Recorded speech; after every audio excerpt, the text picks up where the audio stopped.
Good morning, good morning, good morning, good morning, good morning, good morning. It's your girl, Becky D. Excuse me. Live every single morning, 7 days a week, 7 a.m. That's the time we go live, and we go all the way live.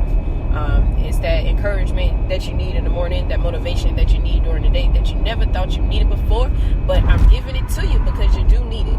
Okay, everybody needs a good cheerleader in their corner, and I'd like to be that for you if you will let me.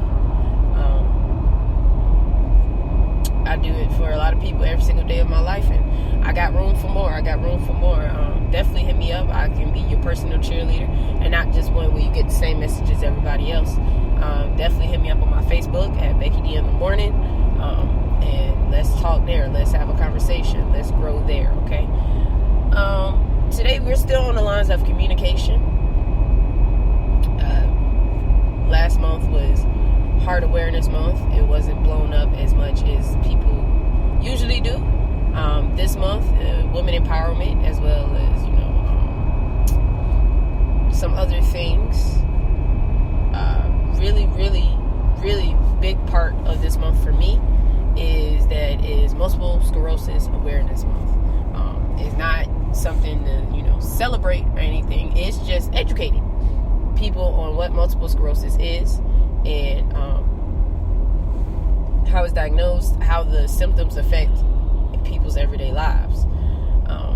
With that, I do want to take some time in communication to talk about a whole different form of communication that I didn't even mention before, okay?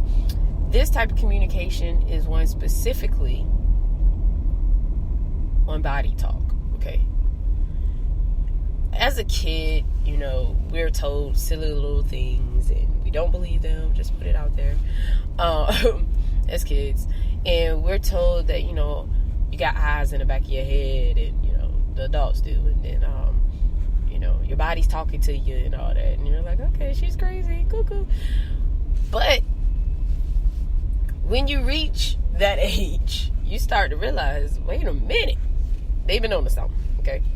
I apparently do have eyes in the back of my head.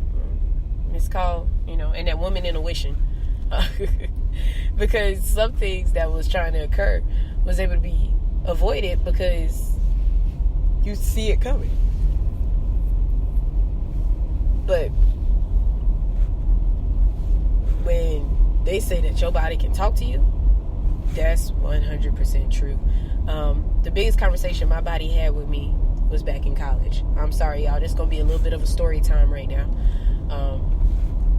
But like I always tell my friends when I send them a voice memo, if you don't like anything I say, you can fast forward to the end. And I always tell them that at the end.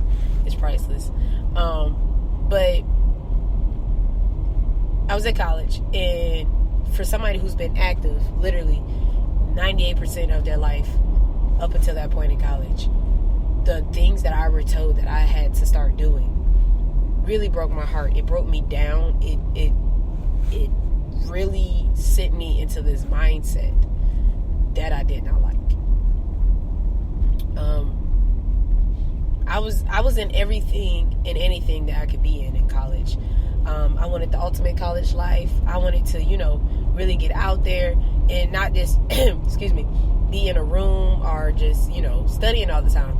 Going to college, you're making your whole self. You're becoming the whole you.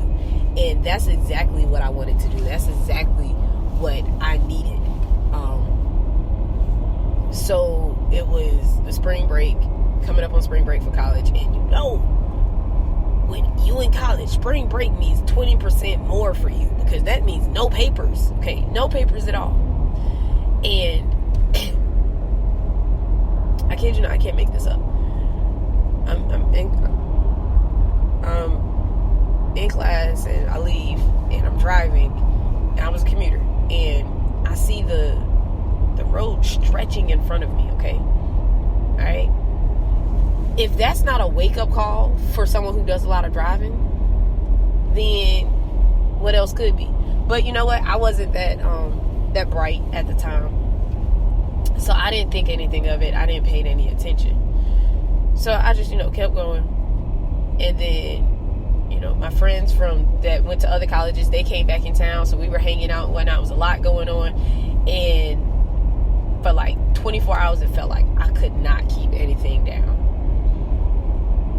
Again, another sign. My body is like trying to communicate with me. Girlfriend, there is something wrong with your body. Turn around and I go to the doctor. And she's like, oh my gosh, you got vertigo. Never had vertigo a day in my life, okay?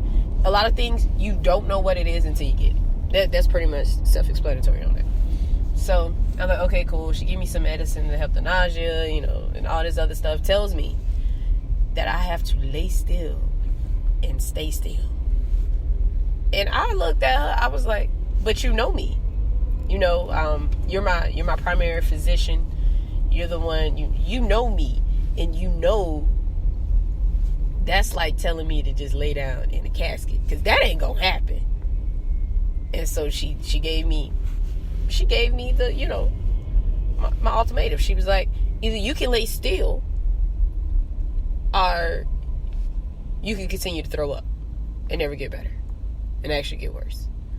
And I was like, well, I really don't like vomiting. So, I'll try it. I'll give it all I got.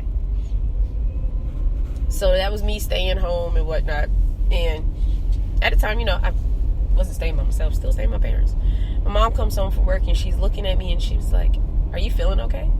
And I was like, well, I mean, how would you feel if you had to keep your head still and stay still for a whole 24 hours now? And she was like, no, I mean, it just looks like your face is swollen. Again, another sign. Y'all, the signs are always there. You know how it is when you get allergic reaction, when your allergies are acting up. That's the sign your body's talking to you. Something isn't right. Unfortunately, that day, I did not look in the mirror. So I had no clue what she was talking about when it came to my face. I looked in the mirror, and I was like, whoa. She might be right. My face might be swollen. We might need to stop the drugs. Thankfully, it wasn't a weekend, so we were able to get to the doctor the next day. And she was like, your face is not swollen. It's stuck. Boom. Biggest scare of my life. When she helped me to notice that I could not see at a certain range. Okay. I couldn't move my face. Sad to say, I would eat and stuff would fall out the other side. My parents had the best laugh of their life for a few weeks. That caused a series of tests and MRIs and stuff like that led to the diagnosis of MS, which started off with Bell's palsy. Okay, so my body has done a lot of talking to me.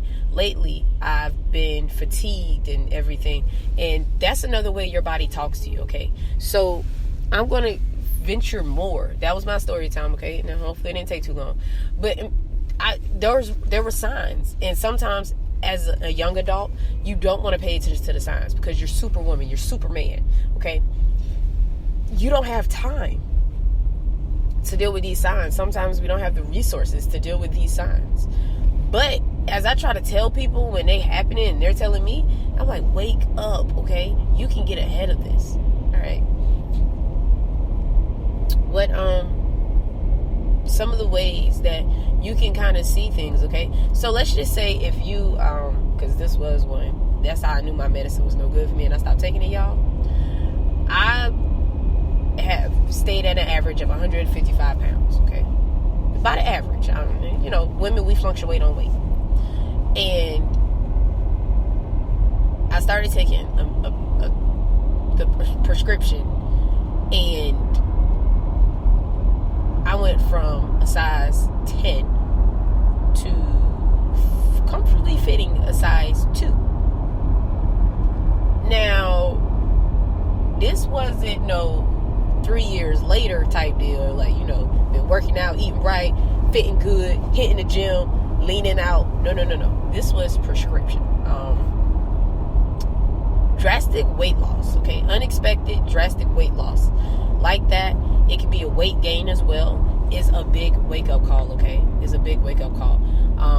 That was my real red alert for me because, asked the doctor about it, and, she noticed that really in my life, I've never drastically lost weight like that.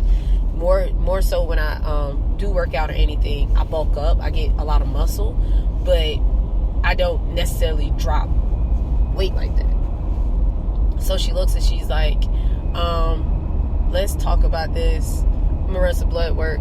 My white blood cell counts was almost depleted. So the weight loss was just getting me in the door. okay? There was other symptoms too, like, it seems like I could never get over a cold and stuff like that. But the biggest one was the weight loss. And that's how we went in and found out that the side effects to the medicine was really real with me. Thankfully, it wasn't any heart issues, because that was one of the huge ones. That should have definitely been an alert. When you have to take a pill and sit around the office all day and let them check your heart rate every 2 hours, it seemed like, yeah, don't take that medicine. I'm just keeping it real. That may not be one. Okay, so weight will definitely let you know. Any changes for women, okay? Women, this is really big with us. Any changes in your feminine anatomy, okay? All right. That includes, okay, I don't highly doubt any children listen to this. The difference, like, in your breast size or textures, wake up calls. Anything different about downstairs. I really don't like to say that word, y'all. I don't know why.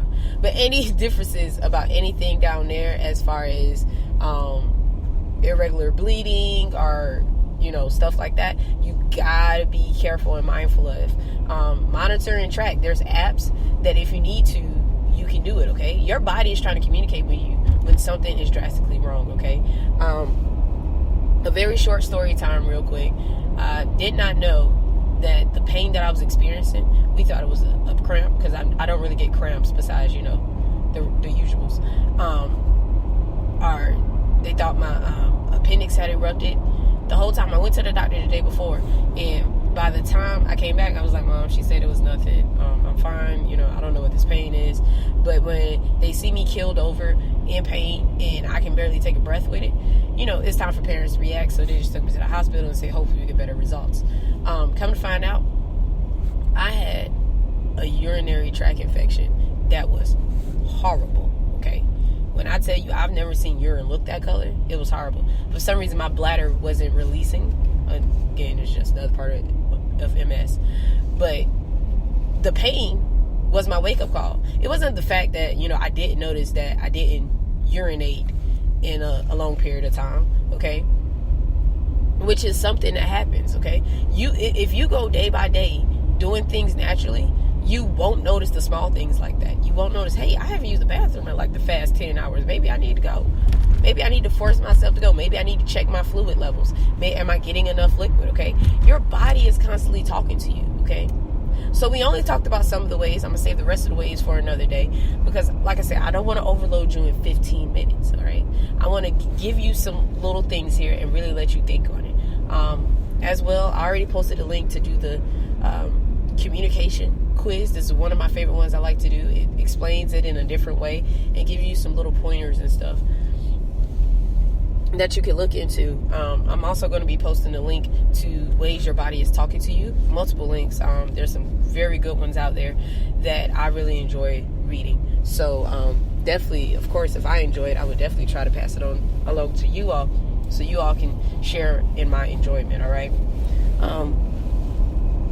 But with it being, a bit coronavirus scary and everything. Okay, y'all, coronavirus has already been out before, all right? Check your Lysol cans. Lysol everything. When your children get home with the boot bags, just take it, Lysol it down every single day, okay? Now, don't saturate it, because then the contents will become wet.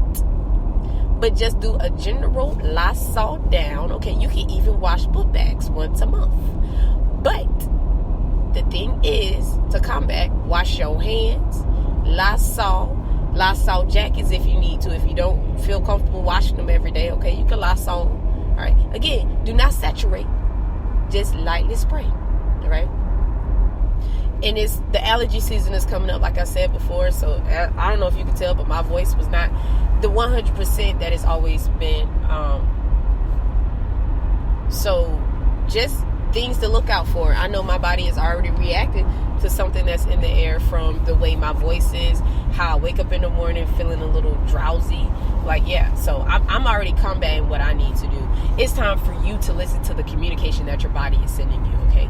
If you're at an age and you're like, oh, no, I'll be fine. And then, all right, your body's probably been talking to you for a while, and it's time for you to wake up, sister girl, okay?